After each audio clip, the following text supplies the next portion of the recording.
Will we even have an election next year? And if we do, will it be fair?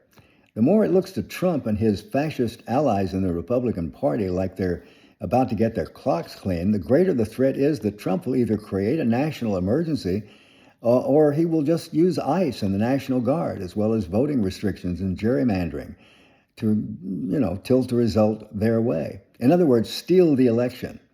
An excellent article in HuffPost examines that likelihood. Leading voices in the election denial community are suggesting ways to steal the midterms.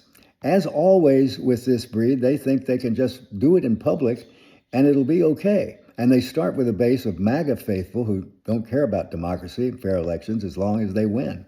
A former Trump lawyer and election denialist, Peter Tickton, says he wouldn't be very surprised if we find out before the next election that there'll be a kind of emergency called. He said he doesn't have it on good authority that this is going to be done, but a number of people are urging it because it's necessary. I'm not misinterpreting him here. Those are his exact words. Steve Bannon says Trump should get these, let me quote him here, get these elections squared away once and for all and deploy ICE agents at polling places.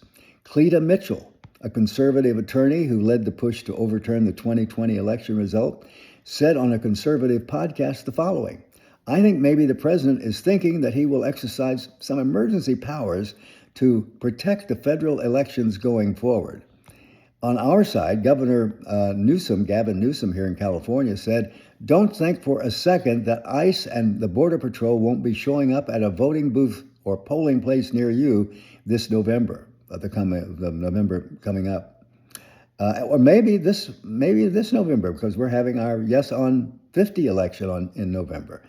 Democratic Governor J.B. Pritzker of Illinois says this. He says he'd like to stop the elections in 2026, meaning Trump, or frankly take control of those elections. He'll just claim that there's some problem with an election, and then he's got troops on the ground that can take control if, in fact, he's allowed to do this. So you've got both sides predicting that this is going to happen.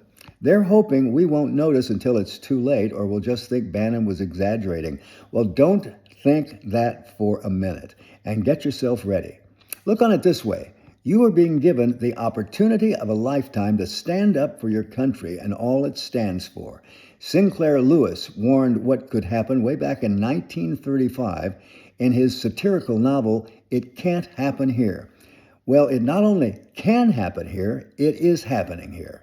And if we really support our democracy, we will realize we have to do something. Our children are depending on us. We can't let them down.